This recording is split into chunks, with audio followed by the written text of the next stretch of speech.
igwe achọ ka itekwana ọnụ ka igwe anyị bụ ụmụ okorobịa aka na-eto ife anyị na-agbara maka ọnwa Disemba.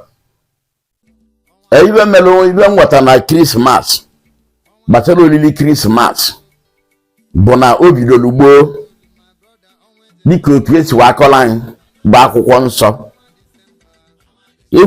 ekwu na ndị ebula mmana ga-amụta onye nzọpụta bụ a ga-amụta na-abịa bụ Emmanuel. Iwe tinye iwu bụ eze Herod wasi site na ndị dị gbara ịtọ gburu mmadụ wee gbudata. Iwe eji wee tinye data iwu bụ ka e wee gbuo onye nzọpụta nwa. Mama Kraịst Emmanuel bụ Mary wee ruru wee agba ọsọ. Ya bụ na Kraịst nalụ na egburu ya.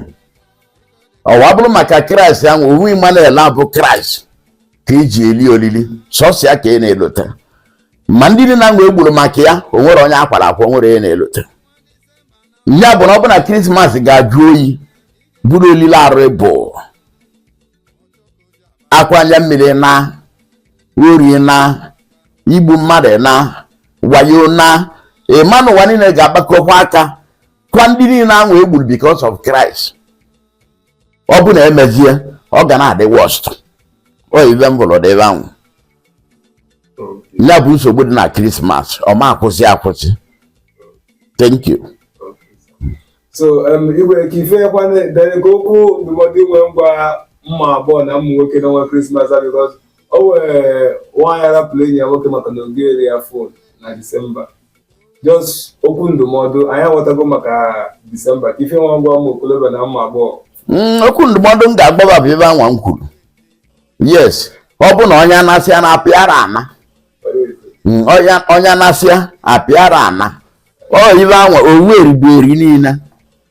Yes, owu erigbueri niile. Onye gburu mmadụ na omenala Nando bigbusie mmadụ ekwu ụgbọ mmadụ ikwuchi igbu isi akọ mme emetiwe nne ọwa bụ na edokwowo bege wa jụ oyi. So na onye ọbụla ndị ahụ egburu egbu na-aga akwaba ndị ahụ egburu because of Christ ebe a na-achọ ka enweta ya a ga-akwaba nlele tekwuo ole obugodo owu mbọchị obugodo minute ka a sịrị nwanne na-akwaba kparịba ebe lotebe nsogbu niile awana ma nwaanyị ịgbanarị enyi ya nwoke ma nwoke ịgbanarị enyi ya nwaanyị ma ije ori na ịba ama ma asidenti ma ibe niile na itinye okechọnụ dị iche iche nke bụ na ebịa Krismas ka ya zuo ike eri ezu ike. Ị nwere ike ndị esiri gị n'ụtụtụ ọbụna mgbede echi ka ị ga-eri ya ibi na-eje okechọn. Enwere ike nne gị na nna gị bịara ka ewu ma ụmụnne gị nke na ba kpara arọ 1 week 2 weeks ebe ị na-ego okechọn. So na Krismas bụ olili ezu ike. Enwere iwe emekata ezu ike na Krismas. Enwere iwe emekata enwelu anwụrịrị isi na Krismas because of ndị ahụ egburu a na-akwara akwa. Enwere m ike ikwusi anya ụwa tuwo okwu ma betuo na m mana emesịa apụta ya were eme iwe. Igwe ihe sika njọ na ndị a na-akwara akwa ka ndị ya akwafa ndị ụka ka ndị omenala. Ma omenala ma ndị ụka ọ bụrụ sọ ndị ụka ka egburu mgbe ahụ ị na-ekwu ibe asef na ụka adịrọdịlị dịka otu nsi wa ghọta. Ọ bụ na ụka dị aka gịnụ na-egbu mmadụ otu na-egbu nchi. So na mụ bụ nọ ndị mmadụ ncha ga-akwụ ya ma ndị ụka ma ndị omenala. Ọ ibe m hụrụ udo wadị n'ụwa niile ọ bụrụ sọ Naịjirịa. Krismas emebigo ụwa. Olili na-eri owu ọnwa na ibe na-emebi na-akarị olili ilie ibe n'ụtụtụ mgbede anyasị nyụsi ugboro 3. Igwe dalụrụ nne. Daalụ. Igwe anyị chọkwa na onye chọmba na obi gị a ka ka ya esi wee loketi kwa n'obi gị and kembọsị na-emekarị ekpere dịka onwe ndị nọ na mba chọrọ ndị afọ gị. Ana m eme ekpere ụbọchị eke na-eme ekpere abụọ mana nnukwu abịa m bụ Nkwọ. Yes, nnukwu abịa m bụ Nkwọ.